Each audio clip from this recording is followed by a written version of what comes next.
Hello दोस्तों, कैसे हैं आप लोग। तो आ गई मैं आप लोगों के सामने एक और कहानी के साथ। यह कहानी एक माँ की ममता से भरी हुई कहानी है और एक बेटा जिसे बचपन में माँ का प्यार नहीं मिला। माँ से बिछड़कर माँ को याद करता हुआ बड़ा होता है और अचानक एक दिन उसकी माँ लौट आती है एक ऐसे राज के साथ जो बेटा की पूरी दुनिया हिला डालती है। क्या बेटा माँ को माफ कर पाएगा? इसे समझने के लिए कहानी के अंत तक बने रहें। अरे शुभम, जल्दी कर, स्कूल की बस छूट जाएगी। घर के पुराने आंगन में गूंजती हुई यह आवाज किसी माँ की नहीं, दादी माँ की होती है। माँ। शुभम को ठीक से याद भी नहीं कि वो कौन थी। बस इतना याद था कि जब वो 4 साल का था तो एक दिन माँ उसे अचानक छोड़कर चली जाती है। किसी से बिना कुछ कहे बस चली जाती है। बचपन में शुभम ने कई बार दादी से पूछा, दादी मेरी माँ कहाँ है? लेकिन दादी की आंखें हमेशा भर आती। बेटा, कुछ सवालों के जवाब वक्त देता है। वही वक्त बीतता गया और शुभम बड़ा होता गया। शुभम पढ़ाई में होनहार था, लेकिन माँ के बिना जीवन अधूरा। उसके स्कूल में जब भी मदर्स डे आता, वह सबसे पीछे बैठकर चुपचाप बच्चों को अपनी अपनी माँओं के साथ देखकर मुस्कुराता रहता। तेरी माँ नहीं है ना? ये शब्द शुभम को किसी तीर की तरह चुभता। वह बस यही सोचता, क्या मेरी कोई गलती थी कि मेरी माँ मुझे छोड़कर चली गई? वह हर रात कमरे के कोने में बैठकर माँ की तस्वीर देखता और फुसफुसा कर कहता, माँ तुम अगर सुन सकती हो तो एक बार लौट आओ, मैं कुछ नहीं पूछूंगा। समय बीता। शुभम ने इंजीनियरिंग की और फिर अमेरिका से एमबीए किया। आज वह एक बड़ी मल्टीनेशनल कंपनी में सीईओ था। बड़ी गाड़ी, बड़ा बंगला, लेकिन दिल में एक खालीपन था। एक दिन ऑफिस के बाहर एक बूढ़ी औरत उसके पैरों पर आकर गिर पड़ी। बेटा, मुझे माफ कर दे, मैं तेरी माँ हूँ। शुभम शून्य रह जाता है। वह औरत बेहद कमजोर, थकी हुई और मैले कपड़ों में होती है। उसकी आंखों में एक दुनिया बसी थी, पछतावे की, आंसुओं की और अधूरी ममता की। तुम माँ? शुभम की आवाज कड़वी थी। तुम्हें अब याद आया कि तुम्हारा बेटा भी है? माँ रोती रही। शुभम, मैं मजबूर थी। तेरे पापा ने जब मुझे छोड़ दिया, मैं बिल्कुल अकेली थी। तुझे छोड़ने का गुनाह आज भी मेरी आत्मा को खा रहा है। शुभम चिल्लाया, क्या मजबूरी थी कि तुमने अपने बच्चों को ही छोड़ दिया? मैं अनाथ की तरह बड़ा हुआ हूँ। मेरी जिंदगी का हर लम्हा एक सवाल था, मेरी माँ कहाँ है?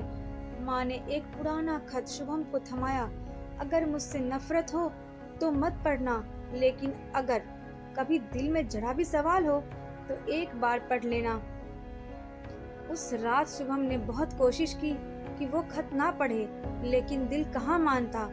खत में लिखा था, शुभम मेरे लाल, जब तू 4 साल का था तेरे पापा ने मुझे घर से निकाल दिया, दहेज के लिए और दूसरी औरत के लिए। मैं तुझे लेकर भागना चाहती थी, पर तेरे पापा ने धमकी दी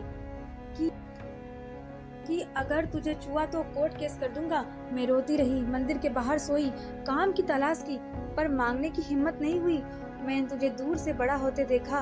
जब तू स्कूल में था, मैं भी वहीं झाड़ू पोछा करती थी। तुझे दूर से देखती, मुस्कुराती और छुप कर रोती रहती।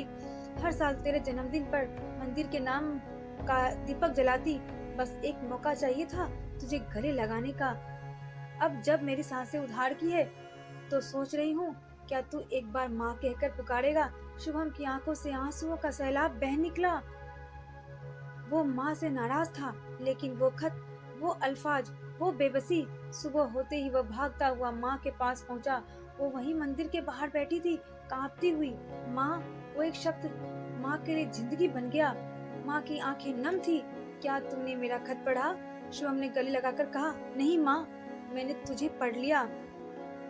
शुभम ने माँ को अपने घर ले आया, हर जरूरत की सामान दिलवाई, डॉक्टर से दिखवाया। एक रात अचानक माँ की तबीयत बिगड़ गई। शुभम ने उसका हाथ पकड़ रखा था। माँ, अब तू कहीं नहीं जाएगी, मेरे पास रहेगी। माँ मुस्कुराई। अब तेरा हाथ मेरे पास है बेटा, अब मुझे कहीं नहीं जाना। और अगले ही पल माँ ने आंखें बंद कर ली। शुभम को माँ के सामान में एक पुरानी डायरी मिली। उसके अंदर एक और चिट्ठी थी। नीले स्याही से लिखा था,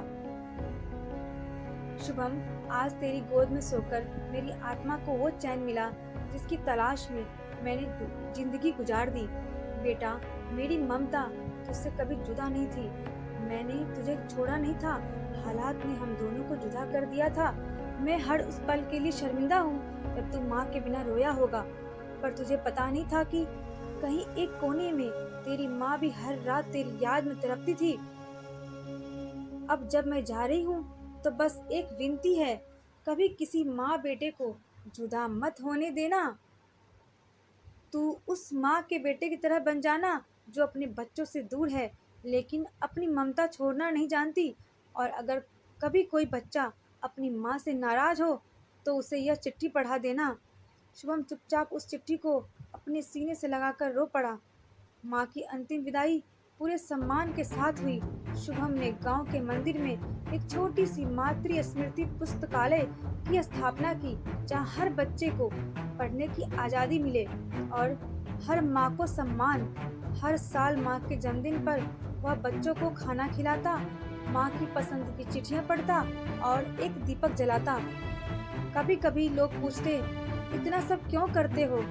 तो शुभम मुस्कुराकर कहता, क्योंकि एक माँ ने अपने बेटे से बिछड़कर भी उसे ममता देना नहीं छोड़ा।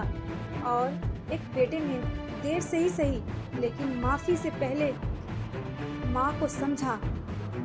माँ का प्यार शब्दों में नहीं, चुपचाप किए गए बलिदानों में छुपा होता है। और जब वो लौटती है तो उसकी झुकी कमर भी एक दुनिया को सिर झुकाने पर मजबूर कर देती है। दोस्तों, अगर आपको मेरी यह कहानी पसंद आए तो प्लीज़ वीडियो को लाइक करना, चैनल को सब्सक्राइब करना और प्यारा सा कमेंट करना।